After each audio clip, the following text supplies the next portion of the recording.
Iloista aamupäivää Mira ja Outi. Heippa! Tervetuloa Naantaliin. Kiitos. Onko tuttu kaupunki? On. Mä oon ollut tuossa Muumimaailmassa yhden kesän töissä. Mitä teit siellä? Olin Pölkky Elmerinä. Voit sä avata mulle vähän, että mitä se tarkoittaa? Kaskiseikkailusaari, se on, ne on nykyään erillään ton Muumimaailman kanssa. Sinne mennään, siis siellä on kaikkea eläimiä ja kiipeillään ja se oli semmoista non-stop-teatteria. Merirosvo-meininkiä. Joo, niin. Me oltiin haaksirikkoutuneita merirosvoja. Oliko se rankkaa? Oli. Oli, piste. Miten Outi, onko Naantali sulle kesätyöpaikkana tuttu? No ei itse Naantali, mutta että Turussa on monta kesää tullut vietettyä työn merkeissä, niin sitten aina tänne tullaan retkelle kyllä jossain vaiheessa ja katsomaan Emma-teatteria ja näin poispäin. Niin sulla on siis 4. kesä nyt, kun oot kesäteatterissa Turun suunnalla. Joo, kyllä. Ja millaisia rooleja on tullut tehtyä? No Peter Panissa mä olin Helinä Keijuna 2007 ja Ihana rooli. Joo, ja sitten mä olin 1 kesän Raumalla kesäteatterissa ja sitten palasin taas tonne Vartiovuorelle ja sitten oli 2009 oli Muskettisoturit ja siinä mä sain sitten miekkailla ja tehdä trapetsia ja olin paasipoika Pasi. Aha. Ja sitten oli Aladdin, oli viime kesänä. Siis mä olin papukaijana. Peripadu rakastaa! Tämmönen hahmo. Okei. Ja sitten tänä kesänä sitten Nelli Nudelipäänä.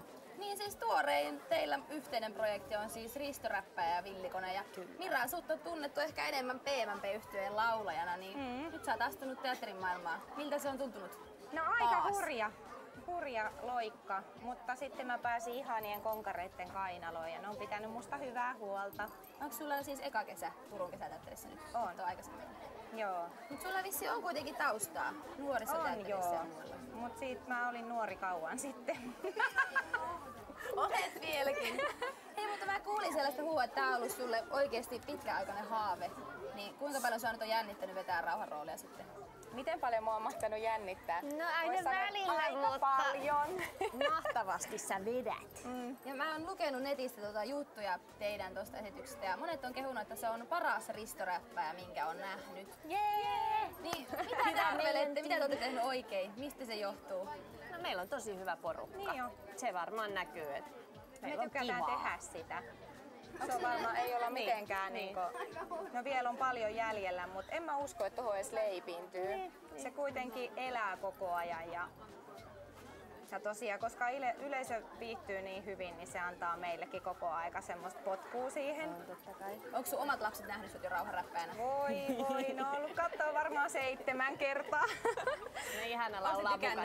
Joo, ja ne osas jo kaikki vuorosanat ennen kuin minä. Ja... Ihanaa! Hei, mutta mihin asti voi vielä tulla katsomaan Vartiovuorelle esityksiä? Elokuun 16. päivä, eli pari viikkoa olisi nyt sitten aikaa tulla katsomaan. Joo, mutta sulla on rauhana vissiin vaaleat hiukset. Joo. Eikö ole? Ja miten Snellillä? Onko sama tukka? Nyt itse asiassa mulla kävi vähän hassusti, että mun oma tukka läks, niin mulla on teipattuna tänne tämmöiset nuudelit, Okei, jotka on ihan pysyvä ratkaisu sitten tän kesän.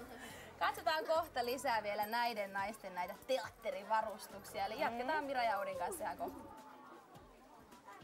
Heti alkuun tiedotusasia. Minä mokasin. Tein suomen kielessä virheen epäoikean muodon, nimittäin mä sanoin Oudin. Sehän on Outin. Outin. Mutta mä annoin anteeksi, koska esimerkiksi tuolla on sellaiset bussipysäkeillä mun kuvat, missä lukee Mira Luodin. Sekin on eikö se väärin. ole ihan yhtä hyväksyttävää kuin toi sunkin? Miten se siis tajutaan? Luotin. Niin. No Luoti, mun sukunimi on. Niin. Ei Luodi.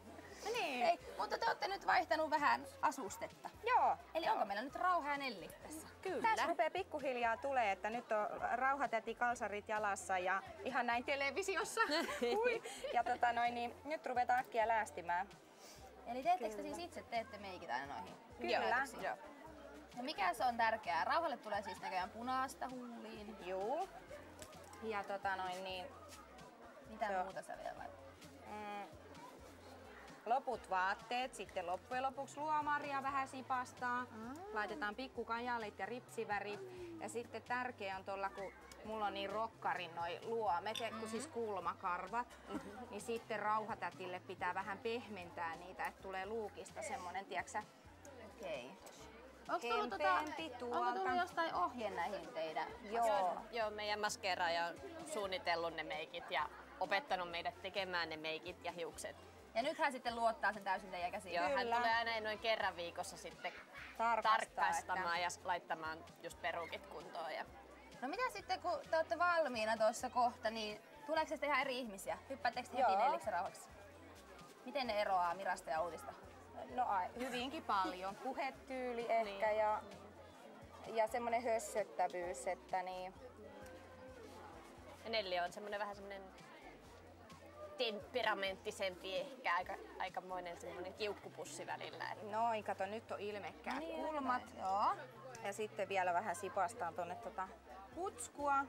Tässä näette siis täydellisen teatterin meikki-ohjeen vai Mira Ja luoti. tärkeetä on sitten vielä rauhatätillä nämä pirtsakat posket. Eli tässä voisi käyttää maalipensseliä myös, kun laitetaan poskipunaa. Että se on hyvin tärkeää, että sitä on paljon. Hei, onko jotain piirteitä Rauhassa ja Nellissä, mitä te haluaisitte itsellenekin? No semmonen, että jaksais koko aika vaan sirkuttaa. Mitä tarkoittaa sirkuttaa? No tiiäksä, hirveä meininki koko aika päällä. Juu, kerta kaikkiaan. Ja sitten laitetaan hametta ja perukkia. Ai joo, laitaspas. En mä tiedä, toi siis ehkä saattaisi rasittaa. Hirveän kivaa siinä rauhalla koko ajan tuntuu olevan. Tosta noin tukkaa päähän. Normaalisti mä teen semmoset nattuset, pienet sormikiharat tonne alle, jotta se on ihan littana. Alpo, nyt kiltisti siinä rauhatätin sylissä. No niin. Eli tässä nähdään siis palaus Risto Räppääjä ja Villikone -esityksestä, joka pyörii siellä Turusuunnalla. Tästä. Ootko sä nyt valmis? Eiks rauha näytä aika makeelta? Kyllä. Sä voit näyttää tonne, kyllä. Kyllä nyt Rauha ja Nelli ovat Nyt on ilme kohdillaan. Sitten vielä rauhatäti tosta ottaa ton pusakan päälle. Okei. Niin, tytöt alkaa olla valmiita. Teillä on vissiin kavereita mukana, niin eiköhän me kuulla koodinimi Connorin jälkeen vähän laulaa. Näin korut, kato. Niin. Rauha jatkaa täällä. Koodinimi Connor nyt. Kiitos tästä päivästä. Huomenna jatketaan Naantalissa sitten ihan erilaisissa tunnelmissa. Nimittäin paikalle saapuu ihan Naantalin omia poikia, jotka potkii sitä hernepalloa. Footbagia. Hernepalloa. Mutta nyt tähän loppuun maistiainen Risto Räppääjä ja Villikone näytelmästä. Elämä ei ole hassumpaa, kun tässä talossa saa asustaa. Ja kesäloma ovella kolkuttaa, ei hassumpaa, ei hassumpaa.